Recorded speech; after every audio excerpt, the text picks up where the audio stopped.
Thank you. Good afternoon, everyone. Welcome to the Middle Miles Advisory Committee in November. We are very excited to have a lot of progress, but don't want to steal any thunder from staff report. So I'm anxious to get this meeting going. I wanted to also welcome many of the public attendees are continue to participate in these public meetings. Is exactly this type of a public process we need to make sure that we hear feedbacks directly and gather input.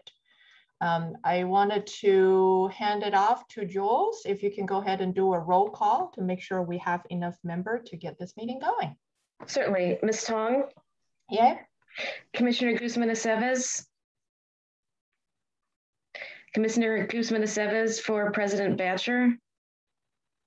She may be a little late. Ms. Miller? Here. Ms. Benton, designee for Director Omishakin? Here. Secretary Richardson? Here. Senator Gonzalez? May be running late because RSVP, yes. Senator McGuire? Here, good afternoon. Assemblymember Quirk Silva?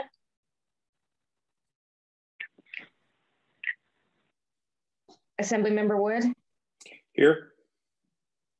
So we do have a quorum. A couple of friendly reminders for presenters. If you could please cue the slide operator to forward your slides. For attendees, we will post the videos and slides usually well within a week of the meeting. And for everybody, if we could refrain from public comment until the public comment period at the end of the meeting. Madam Chair, it's all yours. All right, thank you, Jules. And for the advisory committee member, just so you know that I believe the team is trying to make sure that we are pinned up front so that because there's a lot of attendee and a lot of windows as Zooms get shuffled, so that if you have your videos on, you will know that it will be pinned at the beginning of the or at the top, so very visible. With that, let's go ahead and advance the agenda today, and I'm going to hand it off to staff report update. Mark, you're up. Good afternoon, everyone. Mark Monroe here with CDT, and I'm excited to be able to announce an important next step towards development of the statewide open access middle mile project. It remains a high priority for CDT, the administration, and our partners to identify where development of the middle mile can begin, both because the federal timelines are very short and because we want to start verifying the mechanics of the project and learning how to move quicker in the future. Are we on, should double check, make sure we're on the next slide. Yeah, there we are, great. For Caltrans, this means using the alternative contracting methodologies such as design build and job order contracting that were provided for in SB 156 on a much larger scale than they'd previously done. For the third-party administrator or the TPA, this means reaching out to industry partners and providers to identify and quantify the opportunities available in the state for lease alternatives such as indefeasible rights of use or IRUs, to make use of existing infrastructure, both for immediate connectivity and as longer-term solutions prior to building. Do you want to go ahead and go to the next slide? All right. So, as I think we're all aware, SB 156 specifies roles relative to the Middle Mile project, and specifically it provides for the Public Utilities Commission staff to hold a proceeding and take public comment and assess the data gathered to map the areas of need in the state. The public comment period concluded in October, and PUC staff are currently in the process of assessing the data collected to develop the broader statewide map by the end of this year. And so this is going to be the tool that CDT will use to develop the broader system. Go ahead and go to the next slide. As noted, the federal timelines associated with the middle mile funding requires us to have all of the funding under contract by the end of 2024 and to have this work completed by December 2026. to meet these timeframes, CDT wanted to pursue a first round of projects to the extent that they could be identified per SB 156 to better understand what would be involved in developing the broader statewide program of projects. So to get some early projects started, CDT reached out to PUC staff to ask whether, following the public comments initial analysis, staff had identified any areas where the state could begin developing the middle mile network early ahead of the broader mapping effort. PUC staff were able to identify 18 locations that it had determined would be necessary and would warrant pursuing ahead of the broader completion of the broader mapping effort. These initial 18 projects will give CDT, TPA, and Caltrans the opportunity to start working on these projects ahead of the scheduled statewide map. And this will give us the opportunity to learn and verify our understanding of design, construction, lease, and connectivity needs that we have for the state. For Caltrans, this will help establish design, permitting, environmental, and contracting processes that will be used for the broader project. And for leases, this will help the TPA and CDT understand what is available and learn how best to develop a system that incorporates a combination of builds and initial IRUs. Go to the next slide. So the initial 18 projects on this initial list will be valuable to the state and the larger overall project by giving us experience in building in diverse geographical locations throughout the state, creating the framework to serve tribal communities as well as urban and rural areas, supporting earlier connectivity for several communities by connecting the internet core to last mile locations, and then taking advantage of opportunities to build fiber infrastructure as part of existing transportation projects, as well as Caltrans readiness overall in some areas to just begin standalone projects that will end up being part of the broader system. And this will also allow CDT to work through the third-party administrator to better understand the opportunities, mechanics, and costs associated with leasing existing infrastructure through vehicles such as IRUs prior to building out the broader system. So you want to move to the next slide. So this is the first step. As noted, the 18 projects identified have been reviewed by staff to verify need pursuant to SB 156. This is just the first step. Many more projects will follow in the months to come following completion of a broader statewide map by PUC staff anticipated by December 31st of this year.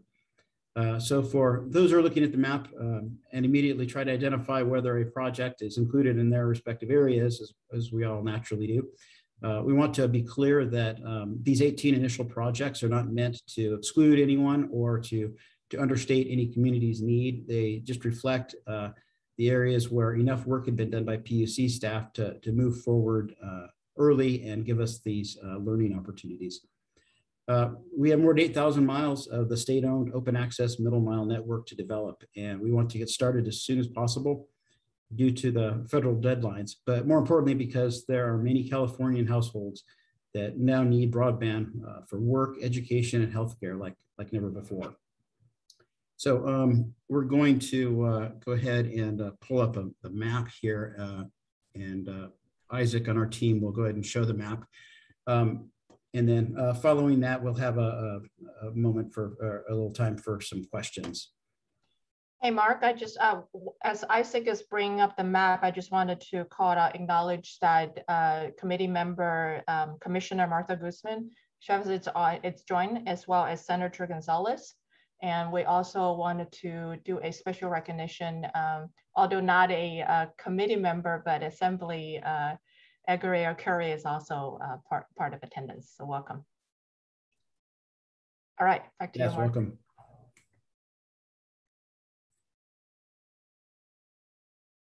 So I think we have a map showing up here. All right, there we go. So we can see there, I believe it is a golden color. You can see the 18 projects numbered north to south, obviously starting up in Siskiyou and moving down the state. A good split between desert areas, mountain areas, urban, rural, and some good proximities to some some tribal areas with needs. And so wanted to kind of take a moment to walk through each of the projects and just give people a little more detail. So if Isaac, if you could move into number 1 there, and we'll start talking through them. Here we have up in Siskiyou, a build project where it's between 40 and 50 miles along Highway 3. Then down to project 2, we have in the Plumas area, in Plumas and Lassen, we have about 120 or so miles between or along highways 36 and 89. And then project 3 in Lake County, there we have another fairly sizable project where we'll have over 80 miles along highways 20, 29, and 175. And I think those will link up to some potential also tribal projects that are they're in the works in terms of last mile. And then project 4 in the Colusa area, we'll have a little over 20 miles along highways 5 and highway 20. And then project 5 there in Alpine County, that's I think that'll be about 20 miles along highway 88. And project 6 in Amador County, running from Jackson Valley to Cedar Hill and Jackson, about 8 miles along highway 88.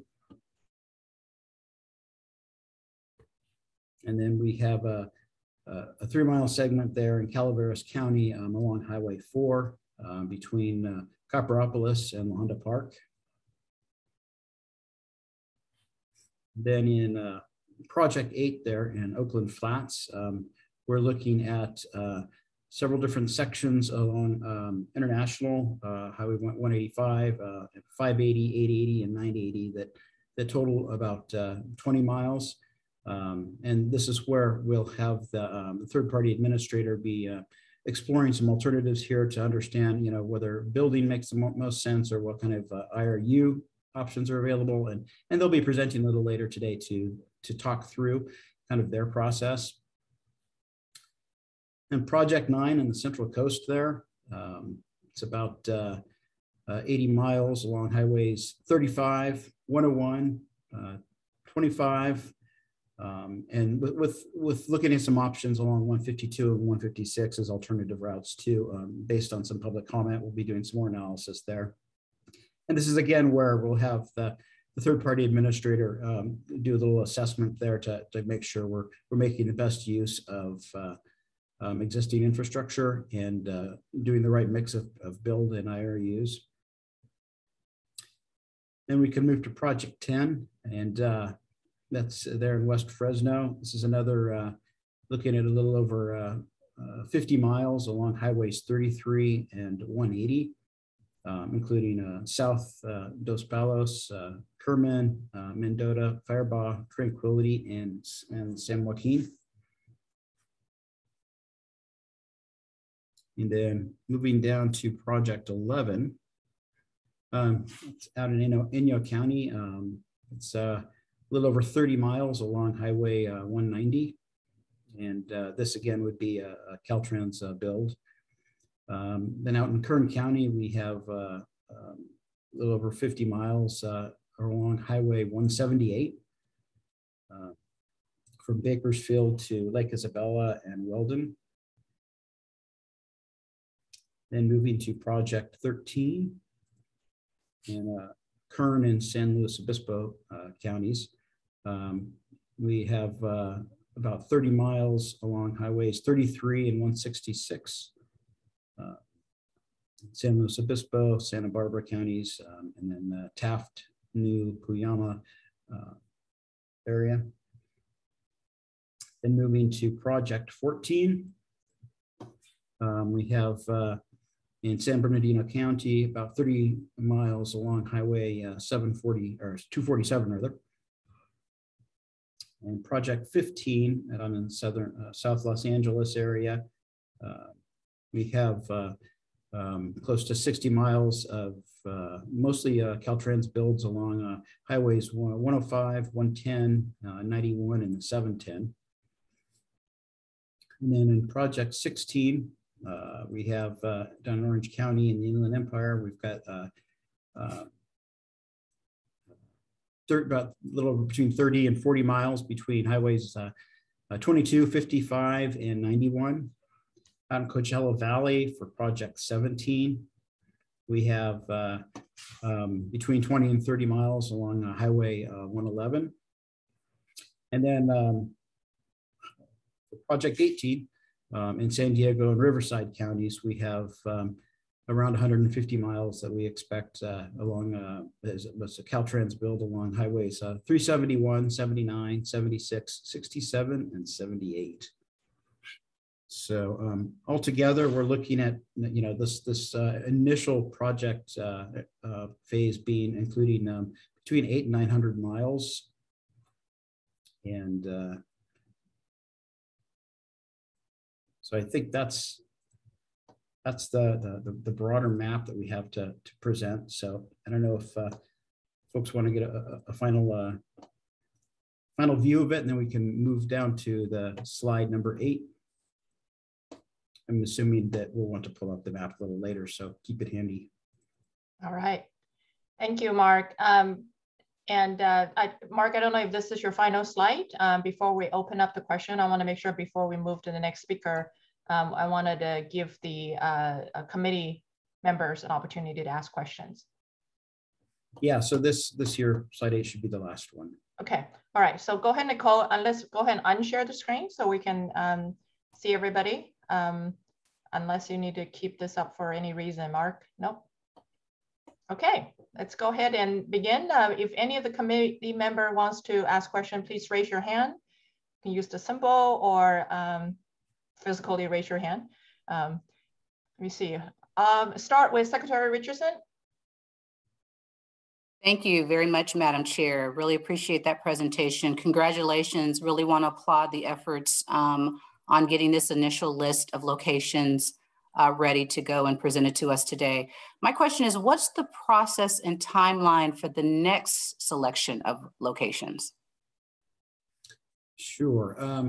As I think we've mentioned, the PUC is in the process of really doing this broader analysis, taking into account all of the public comment. And so we're anticipating by December 31st, of this year to have a broader map, and that would really inform the kind of the next stage. And given the timeframes, we expect a lot of projects to start rolling out in the first quarter of 2022. We just don't have the time to not pursue that. So as folks look at this map and are concerned about what they don't see, you can be reassured that as soon as we have that broader map, we will be moving forward with a lot more projects than this. Thank you. Let's move to Senator Gonzalez.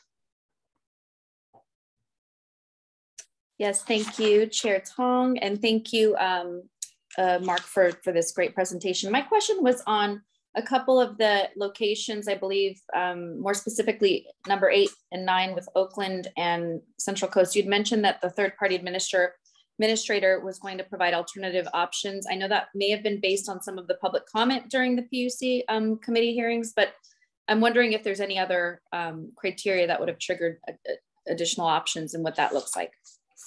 Well, as we approached, we look at the overall 18 projects, about 2/3 of them are just direct Caltrans building, right? And that's part of the great nexus of this project is that we're going to be able to do that. And so combination of existing projects and other places where Caltrans is ready to build. When you look at some of those projects, like we mentioned Oakland and the Central Coast or West Fresno, there weren't places necessarily where Caltrans was ready to jump right in. At the same time, we thought there might be some opportunities with existing infrastructure that we want to explore as well. And so those seem like good opportunities. Is not to say that we won't necessarily, we're not going to build there. We plan to build everywhere. But we want to also look at what kind of early wins we can get, what kind of connectivity is out there, how much it costs, and kind of really what the mechanics of that are, so we can make informed decisions in those areas. All right, thank you. I know I had 2 more hands raised, but I do want to acknowledge that Assembly Member Quirk-Silva has also joined. We have a full committee. Senator McGuire.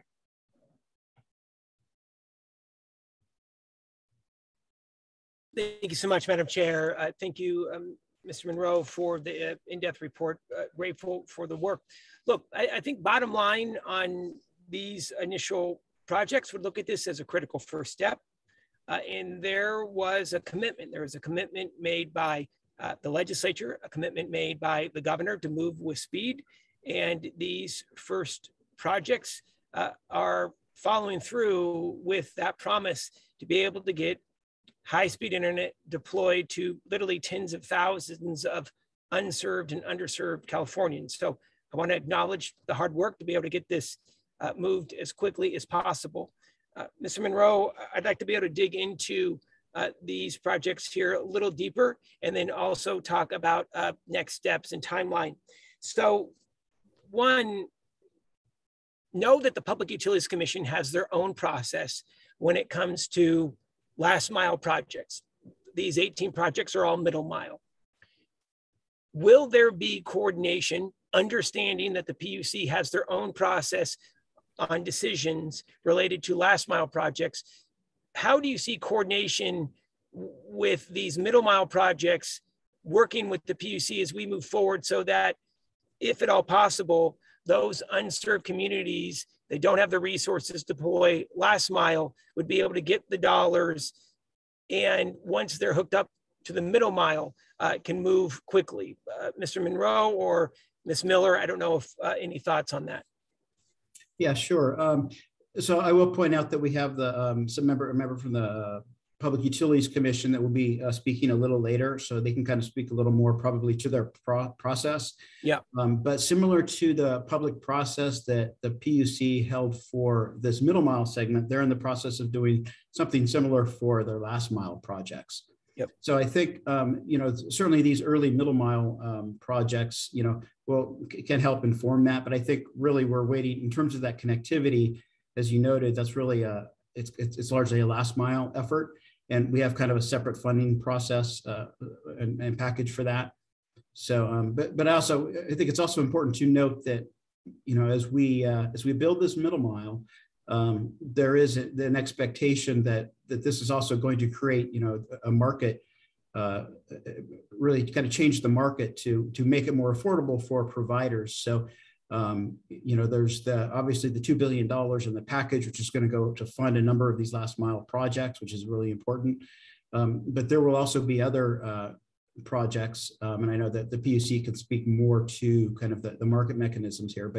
But clearly, if the state covers the cost of making middle mile, of building middle mile, and is able to make it accessible and affordable for providers and making it open access, then that also is expected to create more of a motivation for providers to get involved in last mile markets and to go ahead and build out there, knowing that they can connect to the state middle mile without having to bear the cost of building their own.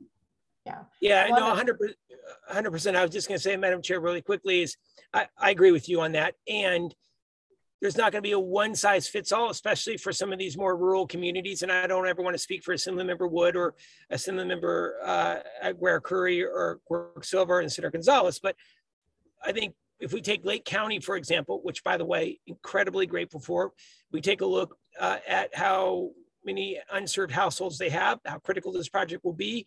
And many of these communities have challenges with their economy. And that's why I think as we move forward, how there could be, respecting the Public Utilities Commission process, I want to continue to say that, how there can be coordination on some of these last mile projects if there's a community that has a social economic disadvantage, that we can work with them if we're not going to see a last mile provider coming in. My last question, Madam Chair, is on the issue of timeline of going out to bid. Mr. Monroe, you want to do a little bit of a deeper dive on the bidding process, and when do you think these bids will go out for the build out of these middle mile projects? I know you may be talking ballpark today, but if you can give us some timeline potential. Yeah, absolutely. So, you know, in terms of, again, we have Caltrans going out and really going out to bid for these contracts. And that's key because this is something they have a defined and robust process and, you know, good relationships with contractors. Their process is more shaped around building highways than this. And so SB 156 provides for some streamlining, for environmental work and for contracting, for, you know, using methods like job order contracting and design build and some others. And so those, given that in the past, I think Caltrans usually anticipates 36 to 48 months between the time we decide to go forward to go through all of their pre-construction work, their design, their environmental and whatnot. The anticipation is with the authority provided in SB 156, we're hoping they can cut that in half. And so, you know, really looking for, you know, I don't want to put numbers in Caltrans' mouth, but you can understand that we're hoping to get most of this started in under 2 years. Well, I mean, that's very intentional. And please, Mr. Monroe, and this will be my last comment, under 156 of essentially waiving that CEQA within the right of way meant that we're going to be able to expedite projects sooner rather than later. So I know that this is going to be a project, a pilot project to make sure that this is all working, which I'm grateful for, and do appreciate the work of bringing these recommendations forward. Thank you. Thank you, Senator McGuire. Didn't mean to interrupt you earlier. I just wanted to make sure a commissioner has a chance to chime into your first question regarding the PUC process, if you choose to do so. Thank you so much, Madam Chair. Yes, thank you. And thank you, Senator McGuire, for the question, because it is really this, it's a very exciting opportunity for those very reasons. And you all in the legislative package gave us a tremendous amount of tools, everything from the very beginning of the technical assistance grants to local governments to really identify needs, start doing feasibility, to those local governments who are, and tribal nations and others who are ready to kind of go the service route and do loan loss reserve opportunities to capitalize on that. So I think in addition, you're funding us for a new approach, which is the case management approach. And we're particularly excited about using that more directed action for the federal funding, the last mile funding. CASF is also a great example because we are, in fact, with these pilots, optimizing those CASF last mile builds. So there's going to be a tremendous opportunity to really target those chronically unserved areas, like those ones around Lake County that you talked about, bring in that local capacity, and now even fund them to have some resources to develop those further routes themselves, distribution in the community, and partner with new or existing providers to bring forward those projects. So it's absolutely what we're looking forward to, particularly on our side of the equation, is how to now really take advantage of this opportunity. And Madam Chair, can I follow up 30 seconds? Madam Commissioner, on that specific issue, so know that you have some process that you're working through in regards to future CASF grants, which are grants that would go towards build out of last mile in communities. So you see, and I understand, I want to respect your process and understand it's a separate process than what's happening with the middle mile, but you would agree of trying to, especially in those underserved and unserved communities, molding these two processes together as if at all possible to ensure that those communities that may not afford a low cost or no cost loan, at least get the dollars to be able to deploy. Absolutely. And we're doing some of that with some of these pilots themselves and saving those projects and leads on those projects funding because we're going to actually now use Caltrans to help build that piece of the puzzle. So yeah, absolutely, that's part of the goal. Thank you so much. Thank you. Really good dialogue. We're going to move to the next committee member, Assembly Member Wood. But before that, I just want to remind the public, this is a committee member open comment period and question period. There will be public comment period at the end of this meeting. So if you could refrain from your comments at that time. Thank you. Assembly Member Wood, thank you for your patience. Thank you. And thank you for the presentation. I just want to understand a little bit more about the 18 projects. Were these chosen because these are Caltrans projects that are going to be moving, that are already in process, and the fact that there is going to be need in those areas? Was that the criteria here? Yeah, I mean, it's a combination of criteria. You know, we can.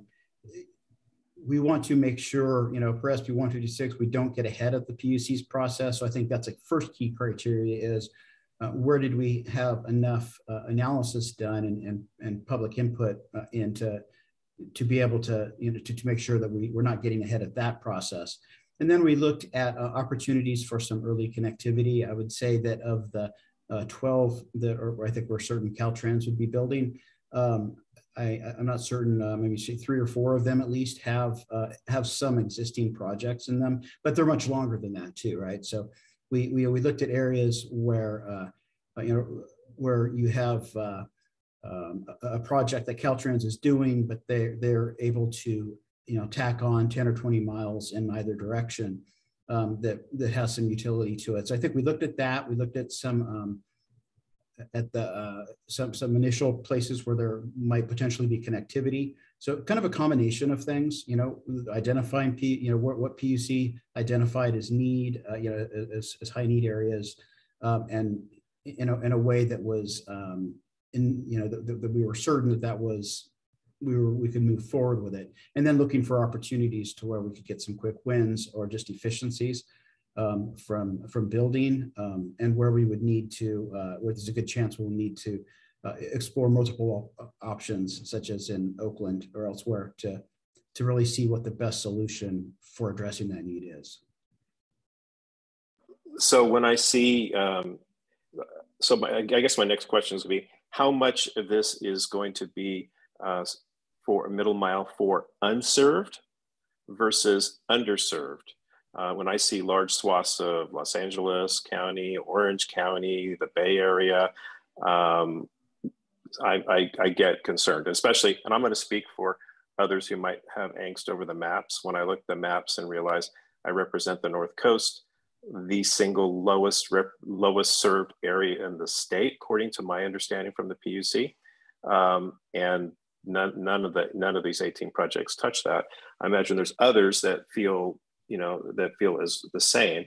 So, you know, how much of this is unserved? How much of it is underserved as a percentage? And I totally respect. We need to get going on these projects as soon as possible. But Senator McGuire, and I don't want to speak for Senator McGuire, but I will say for me, we have a huge swath of unserved people who have been waiting for years and years and years. And the maps, these projects are going to give people some angst.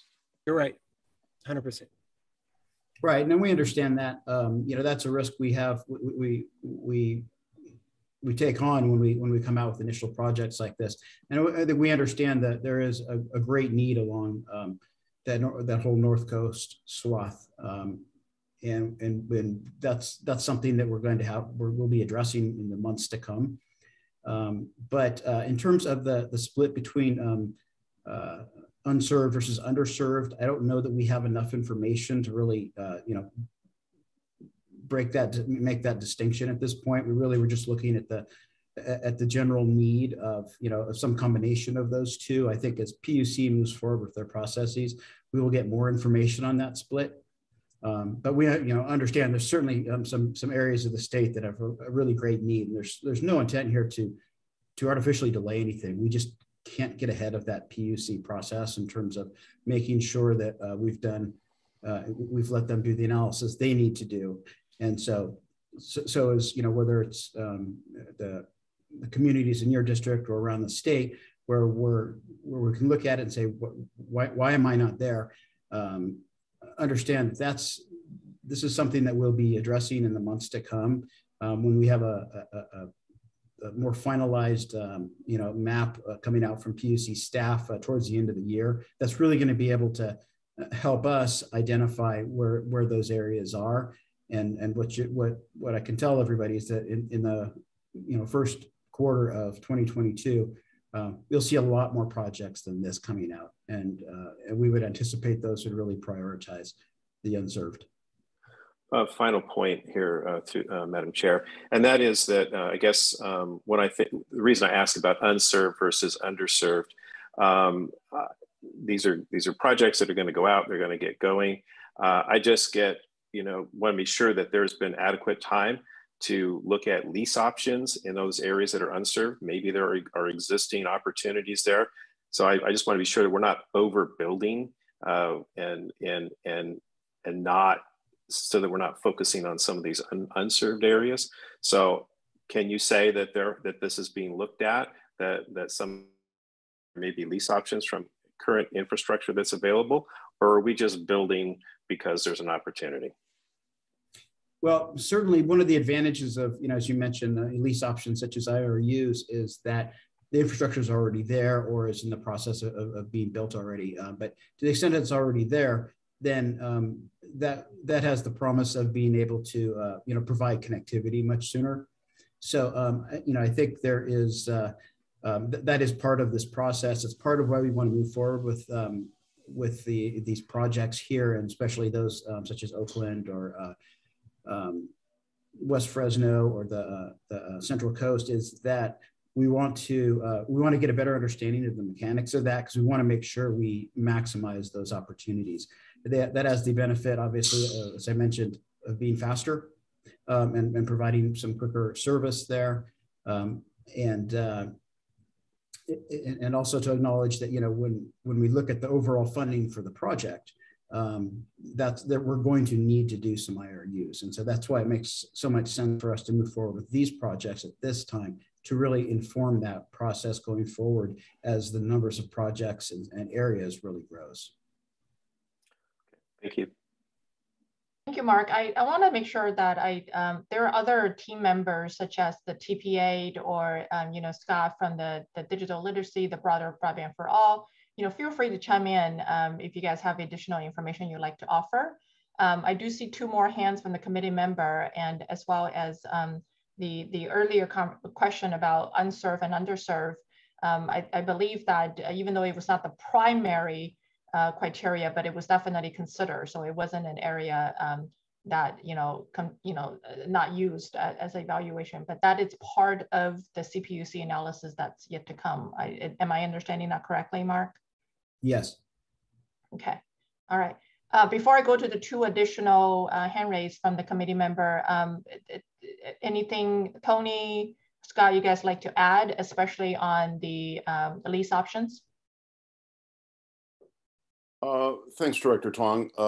This is Tony Naughton from the Third Party Administrator Organization. Just simply to say, and actually I'll talk about this briefly in my presentation, that in every location, we will examine all the build requirements if it's a new build, but we'll also see if in parallel there's a dark fiber option available. And I'll talk more about that in my presentation coming up in a few minutes. Thank you. All right. Assembly member, thank you for your patience. You're next, and followed by Ms. Miller. Did you say Quirk Silva? Yes. Oh, sorry, I didn't hear that. Yeah, good afternoon to everybody. And I really have been really quite stunned and surprised at how well this process is moving forward. I know that the maps are, I think, a little bit kind of like our districting maps, where you see it and your immediate thought is to look in your own region to say, hey, how is this looking? But I do appreciate that we have to get started, that looking at not only following what the PUC is doing, but also what Caltrans has already initiated are important processes. as I said at the very beginning in my comments, not today, but over several meetings now, certainly looking at, and not only looking at, but doing something about the unserved and the equity is always going to be a lens that's important to me. And I think many others that have pushed for broadband for all. I'll just end with, I really appreciate the work being done.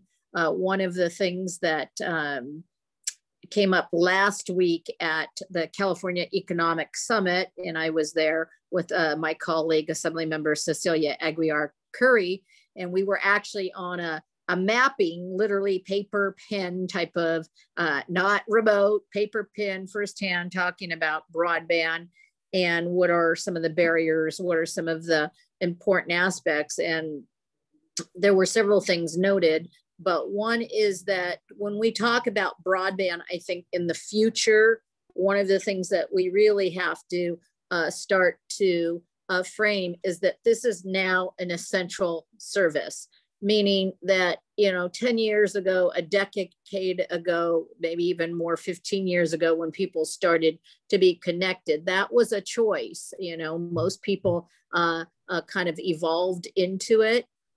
First with the cell phone, maybe even, their desktops. But now for our communities to be educated and also to work remotely, as some are doing, this is now essential. So we have to look at with that urgency and make sure that we don't give access to some and others continue to be shut out. But like I said, I want to thank you for the hard work that's been going on. I'm quite impressed. Thank you. Thank you, Assemblymember Kursova. Ms. Miller? Thank you, Director Tong, and thank you for these really important questions. I think every time we have one of these meetings, it informs the next phase, and that's so important. I really am incredibly proud that we are early and ahead of schedule. I think that is, I agree. Assemblymember Quirk-Silva, it took an incredible amount of work by Ms. Tong and her team and everyone on the call. And it is an example of beginning this large scale statewide infrastructure project. On the question of unserved, Mr. Wood, I think it's really important, and we'll continue to drill down into that. I do want to clarify, and I know that other folks will as well, that all the projects do represent unserved. What we saw even in the urban areas, and we will continue to be equitable in the way that this project rolls out, that there are unserved areas because there are entire swaths of communities that have absolutely no access. So that absolutely was a criteria, will always be one. I think that was really important in the legislation. But even in those urban areas, even though they're surrounded by so much middle mile, and there may in fact be a middle mile that we can tap into, to Mr. Naughton's point, the communities, the people in those communities have not had the access to it. So I do want to clarify that for the committee, that it's absolutely a priority, will remain one, and that the issue of unserved is as true in some of the, as we call them, digital donuts in the urban areas as they are in the rural. So again, I hope that's a little bit helpful, but we'll continue to work with each of you and really everyone to make sure that we understand the community need. That is the point of public comment. I know Ms. Tong will talk more about wanting to receive as much of that as we can as we go through all the phases of this project. So thank you again, and thank you, Director Tong. Thank you, Ms. Miller.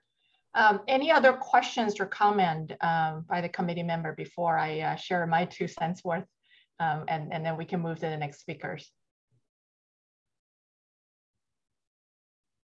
All right, seeing none. I do wanted to pile on the appreciation and first to the team, the entire team. It's a collective team from CPUC, the TPA, Caltrans, CDT.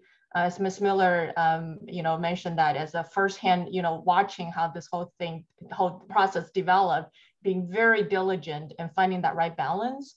While knowing that there is a bit of a risk of going forward with a set of initial project, but it is showing that seriousness and the commitment for moving rapidly on this, because we really need to make this happen.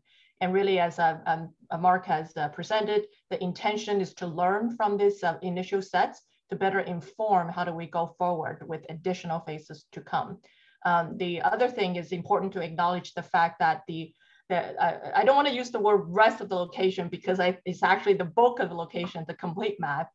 We have received commitment from CPUC, thank you Commissioner, for that to have the complete map by December 31st, 2021. So looking forward to more.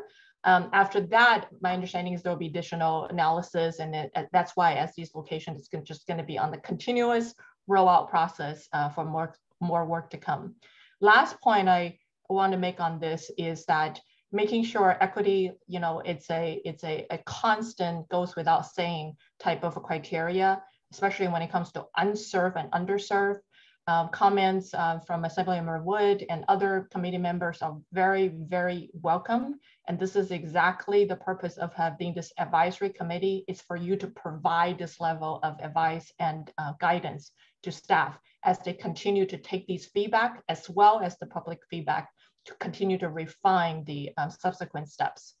And lastly, I think we are really at the point that it's very, very exciting. It's a good day. It's a good moment to have these location identifying so we can move the conversation forward and get into an implementation, the hardcore design and engineering that I know the TPA and the Caltrans has been long waiting for, to really explore all the options possible to get that connectivity sooner than later for our residents. So with that, let's continue with the next speaker. I think Tony, you're up, right? Thanks, Director Tong. Yes, the TPA update, third-party administrator update. Again, I'm Tony Naughton with the TPA. Thought it would be useful to start out with just some fundamentals, key definitions we can revisit. What is the middle mile? We've talked about this in the last few meetings, but just to revisit it so all understand, and there are many in this session today who perhaps weren't in the other meetings. The middle mile is the midsection in a network of networks. The internet, of course, is a network of many networks. The middle mile span interconnects the last mile broadband provider network to the upstream global core of the internet. The global core of the internet is the place, physically speaking and virtually speaking, where the major internet networks all exchange traffic with one another in a process known as peering.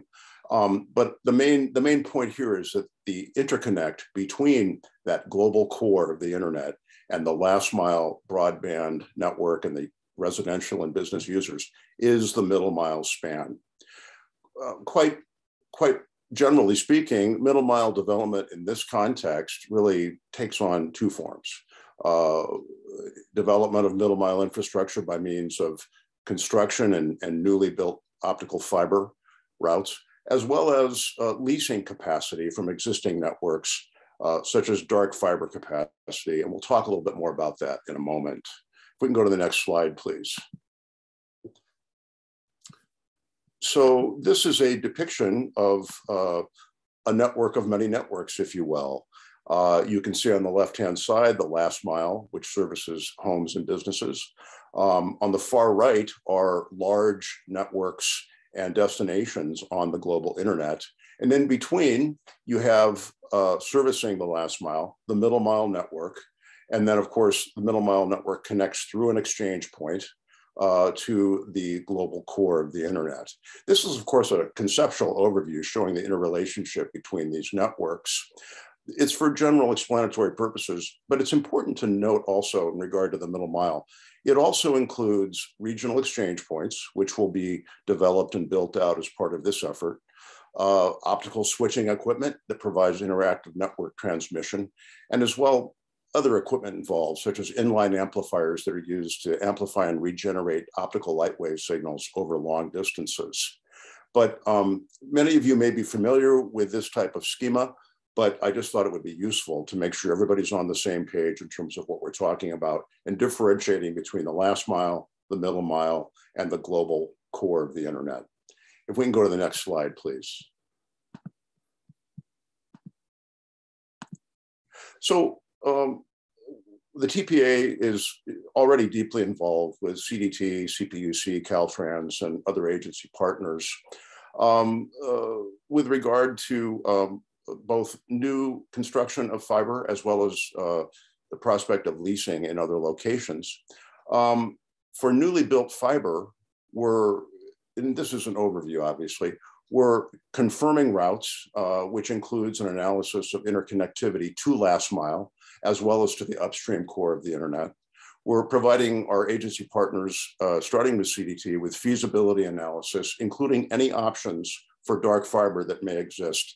Even if new construction is called for, we think it's important to review dark fiber options for the reasons that were discussed a few minutes ago.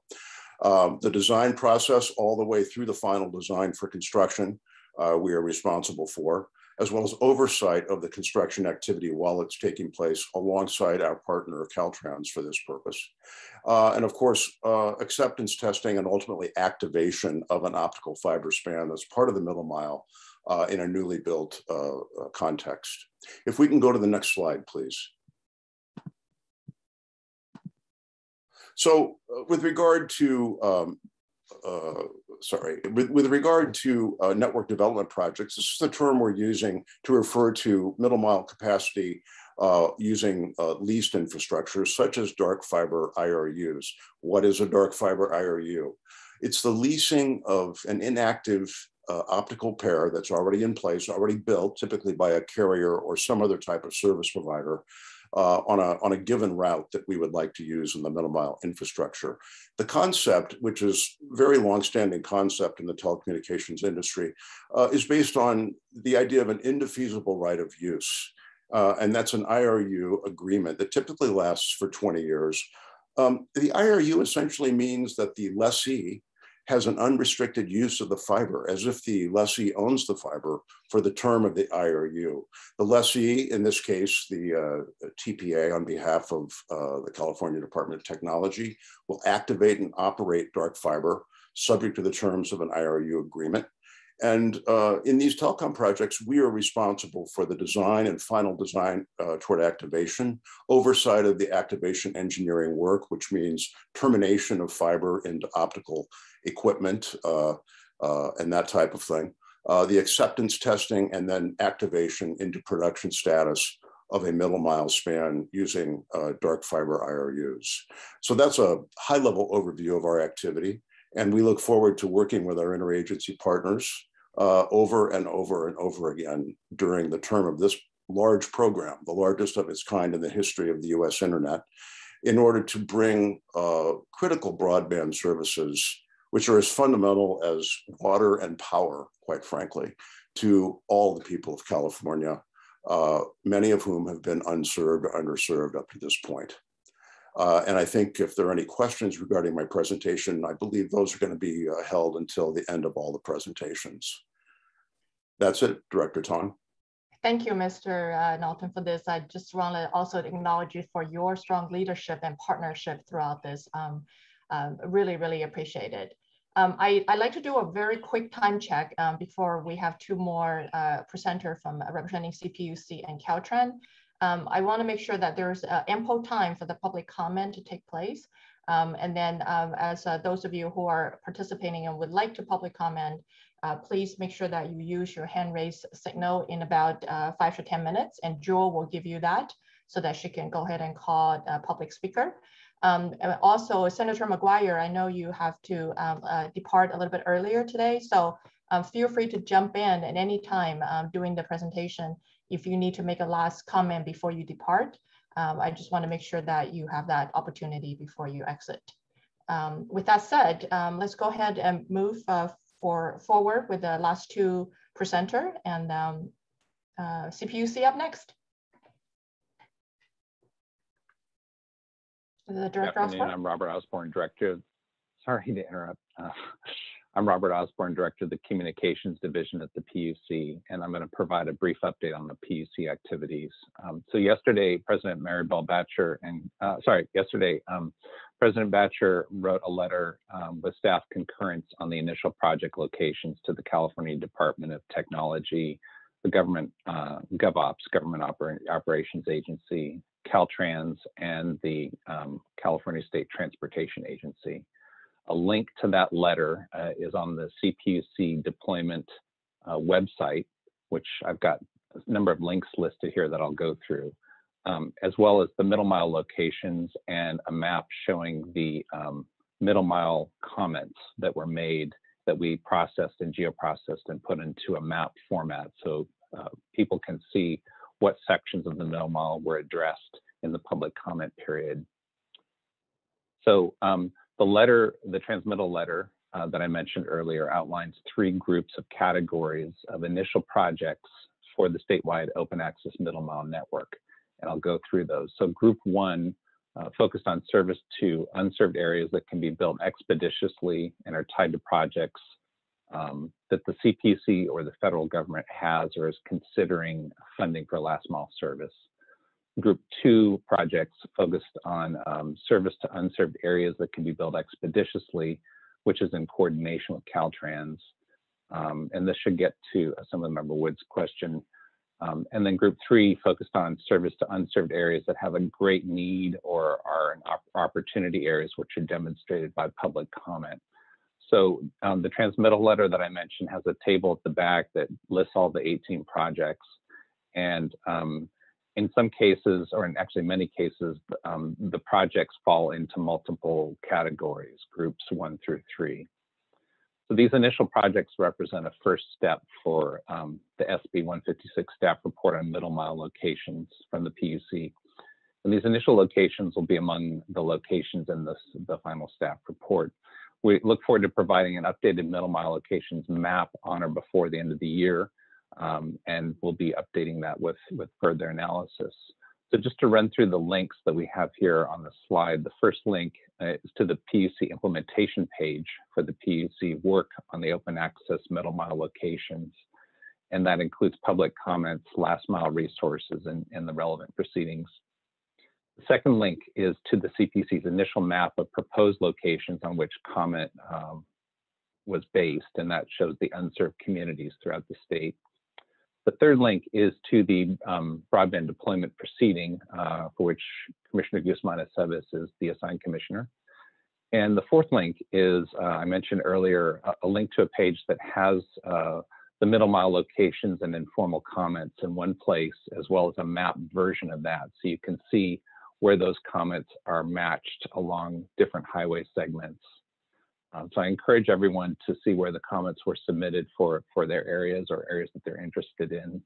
And so that's just a high-level overview. That concludes my remarks, but I'll hand it over to Commissioner Guzman-Aceves to see if she has anything more to add.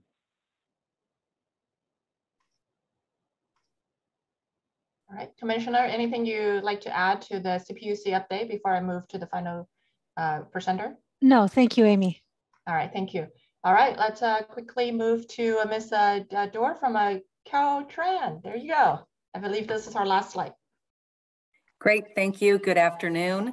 I wanted to thank everyone for the opportunity to be here today to talk about the 18 locations that have been discussed, as well as all of the identified broadband middle mile locations, and to be able to share Caltrans's efforts in the delivery of these projects that will result in the construction of the broadband middle mile network.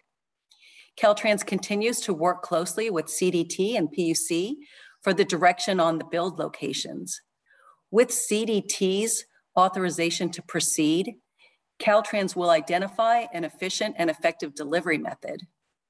So in addition to our traditional design, bid, build delivery method, as Mr. Monroe mentioned earlier, Caltrans will be taking advantage of the alternative delivery methods, including CMGC, design, build, job order contracting, and all of these will provide us with some flexibility to be able to streamline project delivery. Caltrans will carry out the pre-construction activities necessary to build the broadband middle mile network in the defined locations. And this includes preparing our construction contract plans, specifications, and estimates. Caltrans will complete our efforts by advertising and awarding these construction contracts, and then administration of these construction contracts before turning the broadband middle mile network over to California Department of Technology and the TPA in order to operate and maintain. Thank you very much. Thank you, Ms. Dorr. All right, let's go ahead and unshare the slide so we can open up to the committee member for questions or comment. while the public it's getting ready for their public comment period. Senator McGuire, I'll just start with you. I know you have to exit. Just want to make sure you have an opportunity to make any last comments or questions you might have. No, thank you so much, Madam Chair. My only item as we move forward, looking at the infrastructure bill that was recently passed, I think it would be helpful if we could just get a report out. And I know that staff are crunching numbers now about what we think is going to be coming in on the broadband front, whether it's subsidized service and or middle and last mile for an upcoming meeting. That would be greatly appreciated. And thank you, Madam Chair, for all your good work.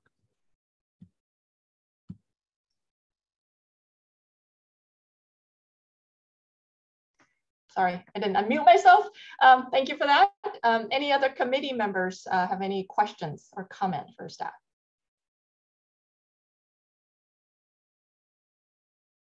All right, seeing none. Jewel, why don't you go ahead and talk about the process for opening the public comments? Sure. So basically, public comment is limited to 2 minutes per commenter, 1 commenter per entity, and should address the work discussed during the meetings. Public comment should be public comments and not questions. If you do have questions, please direct them to the email account on the website. This will enable everybody to have the opportunity to make their public comments because there are so many. We're going to start with online public comments.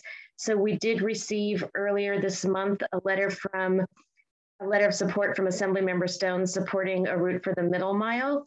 If he or an aide is in attendance and they'd like to speak, please go ahead. I don't think they are because we looked for their names.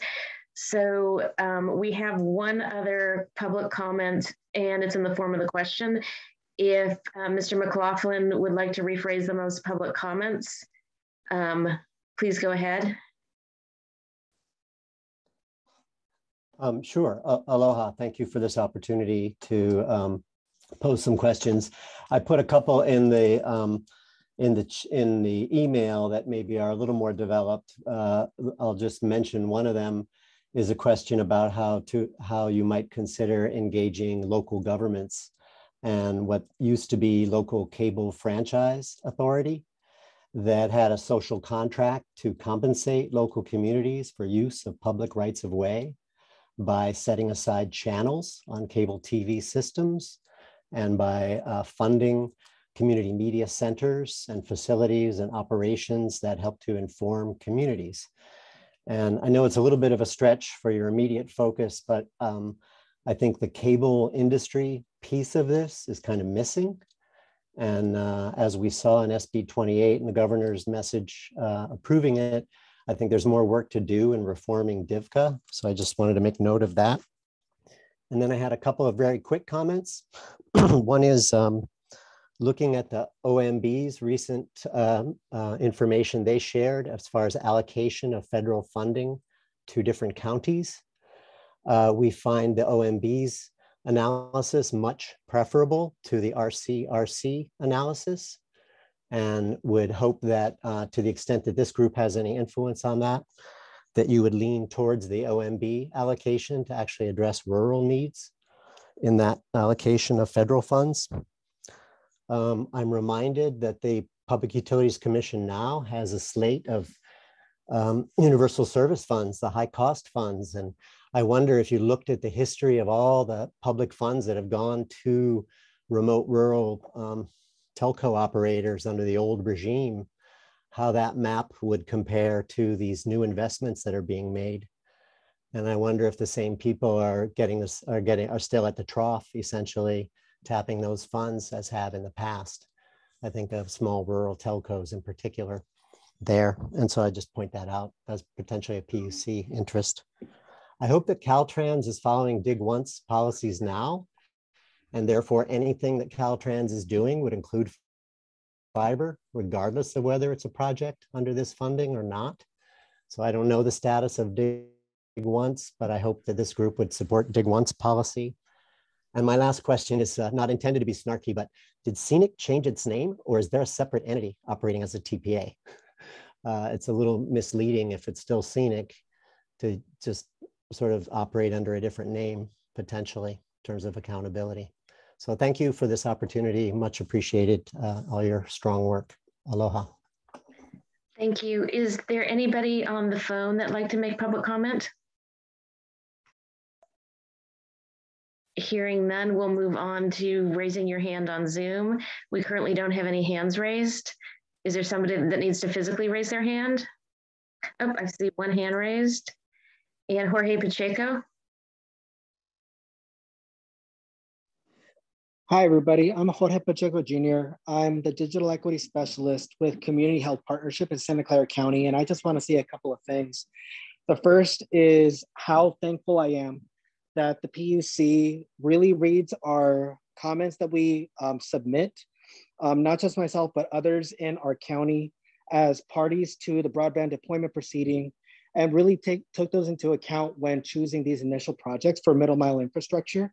I was really happy to see that our comments were reflected in how the initiative for Project 9 was being proposed.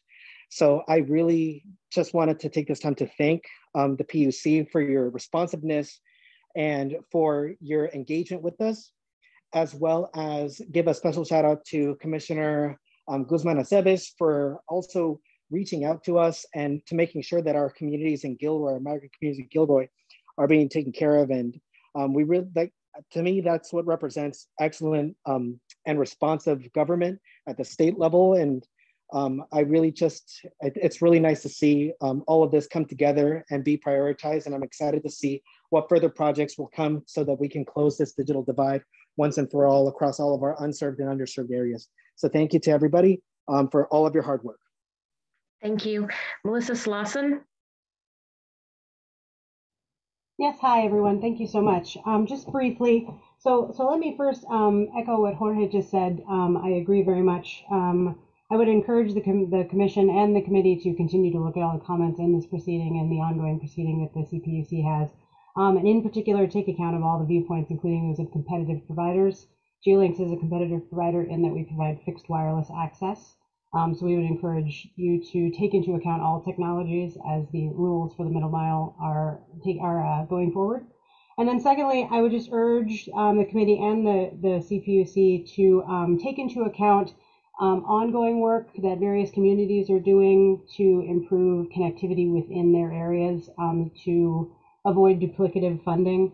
The example that I have in front of me is the Val Verde School District is currently working on expanding connectivity not only to the school district, but to the surrounding community, and has gotten kind of far down the path on the beginnings of the planning. And so that is an example of something that, you know, we don't want to come to a screeching halt, for example, if there are rules that hinder it. So I would just ask that a holistic view is taken when considering where the middle mile is going to go, how it's going to be implemented, what's going to be considered existing to be folded into it, because there are a lot of initiatives happening throughout the state that maybe are just not making their way to the committee. Thank you very much. Thank you. Cole? Good afternoon. Again, I think I'm going to reiterate what Jorge and the last speaker just said, which was thank you, CPUC, for actually looking at those comments and listening and hearing what we have to say. Wanted to reflect something that Senator McGuire said about making sure we're having conversations about rural and understanding that there are other ways to access, as the last comment said, and making sure that we are being aware of the projects that are in counties and regions, as in the Central Sierra, where we're working on a broadband roadmap that will have some of the permits processes, right-of-ways, and some of the additional information that would be very useful for this conversation. So the request would be to make sure that this process is making sure to reach out to regions to understand the priorities and progress we're making as well to help assist in this conversation. And again, very excited about the process. I look forward to assisting with any of the projects that are coming towards the Central Sierra region. So thank you. Thank you, Frank.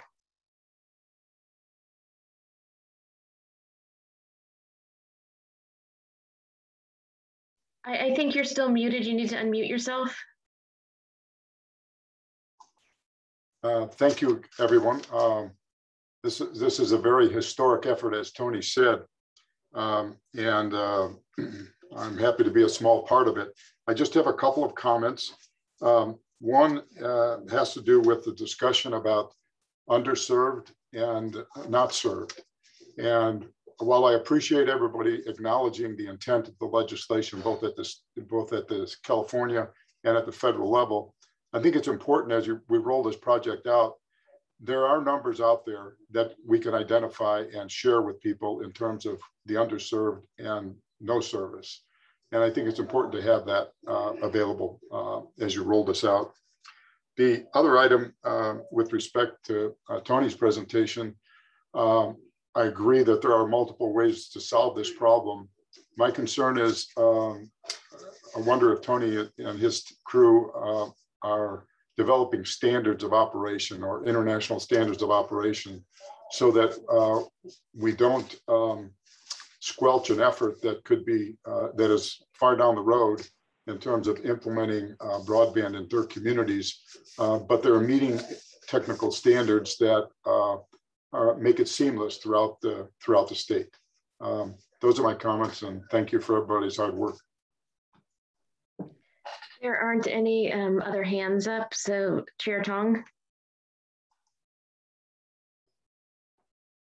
Thank you. I just want to give it a moment to see if there are any other publics would like to provide comment. And for earlier, if there were questions as part of the comment, especially those were sent over, those will be addressed separately. And maybe after the meeting, that will be followed up by staff. Just want to give a last opportunity to see if anybody wanted to speak up from the public.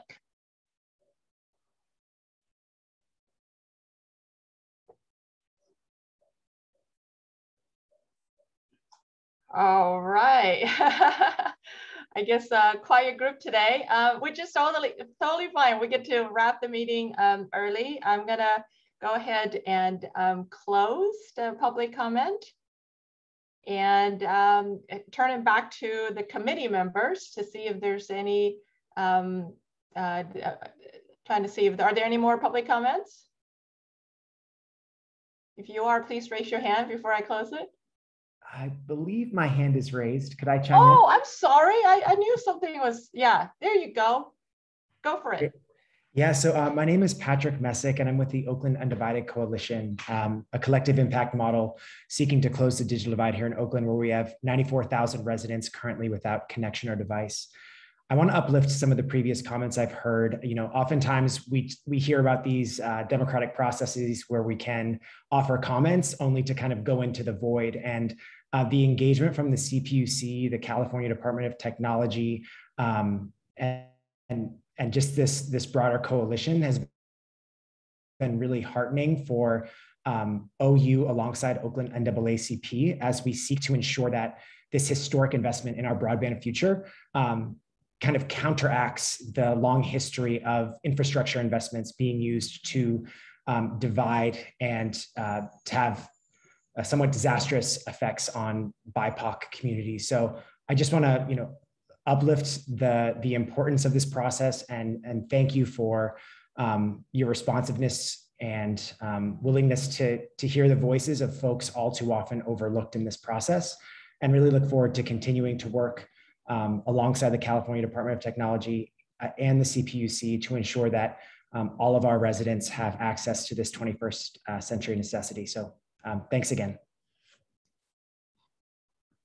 Thank you. Thank you for that. Any other public comment before I close the public comment period? I want to make sure I'm not missing any hands. I did see a thumbs up earlier on, so I want to acknowledge that. Okay, I don't think I'm seeing any more hands. Jules, can you confirm? I don't want to miss anybody. I don't see any more hands. There hasn't been anything else that's come into the mailbox. Is there anybody on the phone who would like to speak? I think that's a no. Okay, great. Oh, there's one more. Oh, okay. All right. I think we are going to go ahead and close the public comment. Let's come back to the advisory committee, and Assemblymember Wood, you have your hands raised. Yes, Madam Chair. Oops, you went back on mute. Am I unmuted now? Okay, thank you, Madam Chair. I just wanted to know what we expect, what you're expecting for our next meeting. what topics will be discussed at that meeting, if you have decided at this point. Good question. My understanding is that the staff will be checking with the advisory committee members to see if there are any topic that like to cover. Some of those topics may not be covered in the immediate follow meeting. Like, for example, we're in November, may not be covered in December, but they would have a month or two if some of those topics would take a little bit of time. So we will make sure that solicitation of the agenda will be covered. But I would say at the minimum, as always, there's progress update from each of the partnering agency, especially now the location are identifying. I would be interested to see what progress has made since that announcement. I would just like to ask at some point if we could get possibly a report from the PUC on how many projects, last mile projects, are pending, roughly where some of those are in the process by category possibly. I know that there are a lot of projects out there that have historically run into challenges along the way with permitting and a variety of things. And so I guess as we build out this middle mile, would be really great if we can be sure that once we have this this opportunity here, that some of these last mile projects will actually, you know, be able to be far enough along through the PUC process to actually expedite or move forward as quickly as possible, so we can deliver the connectivity that's so critical to the people that we represent and the people who live in our communities. And Chairwoman Tong, if I could just respond, we'd be happy to do that for the, maybe we can follow up with you, Assemblymember Wood, offline on the scope of your question. Of course, we have the pending CASF applications that we could provide an update on, but we don't know the universe of projects, of course, out there. So we just want to make sure we're meeting your request, but we certainly could provide an update on the pending CASF applications. And that's actually what I'm looking at. I know there's some in my district that have been pending for quite a while, and you know, as the middle mile gets built out, we want to be sure that there's a process that once, hopefully we can get to a point where we can just move to the next stage and not have a lengthy delay. So hopefully as we work through this entire process, obviously the middle mile is the critical piece of this, but there's all these other pieces. What I don't want to see is that we build the middle mile and then we're, you know, 5 years waiting for final mile projects, last mile projects to be approved. That would not be a desirable outcome for a lot of people. Absolutely. And then of course, there will be so many more projects that are not even CASF dependent that are going to be able to utilize the middle mile. Sure, of course. Thank you. Thank you both. Ms. Miller? Thank you, Madam Chair. Just to build on the Commissioner, Mr. Wood's point, if in addition to the last mile progress potentially at our next meeting, if we could then get an update on the loan loss reserve program and the technical assistance and all the ways in which all of those will come together to kind of put the third leg on the stool, so to speak, if that's okay with you. Thank you. Absolutely. Yes, and actually, I think it was Assemblymember Wood, or maybe it was Senator McGuire, that made a plug for one of our proposals that is out for comment.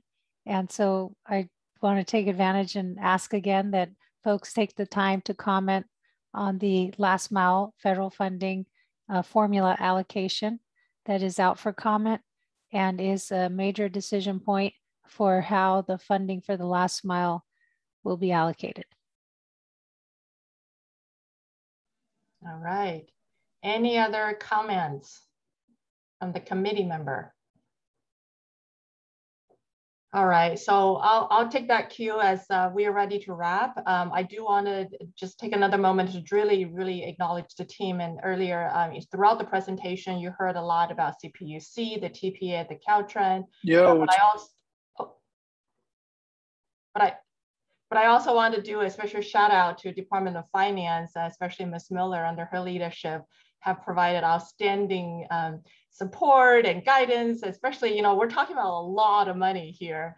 anytime you have a budget that starts with a B, you know, it requires a lot of attention. So thank you for partnership there. And of course, the GovOp agency, not only because my secretary is here, but I do wanted to acknowledge the fact that Stuart Drown has been an outstanding partner in helping the comms team and outreach team. Just so much work. I probably are not doing justice at all in recognizing the folks and the number of hours and the flexibility and the nimbleness and to, you know, thinking 18 sites easy to pick is not easy at all. And I know the team from all of these organizations have put a lot of hard work and thoughtfulness into it. As you have heard, we know it's not a perfect list, far from it, but it's the right list to get things moving and with the goal to really, really learn from it. And with that, I don't know about you. I think one of the gentlemen said earlier that this is an exciting day and historic day. And I do want to echo, I think it was Frank that said that. I want to echo that comment. So with that, I want to wish everybody a great rest of the afternoon. Reminder that next meeting will be December 15th on the calendar for the Middle Mile initiatives.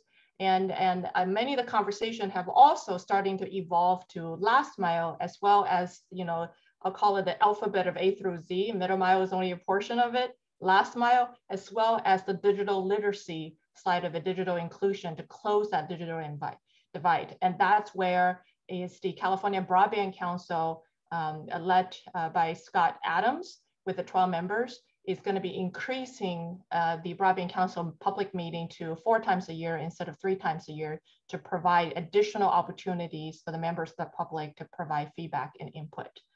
So all of those can be found on their website. And once again, for those of you that are continuously joining these topics and support all of us in providing the necessity service to residents of California, thank you so much. And have a great rest of the afternoon. Take care, everyone.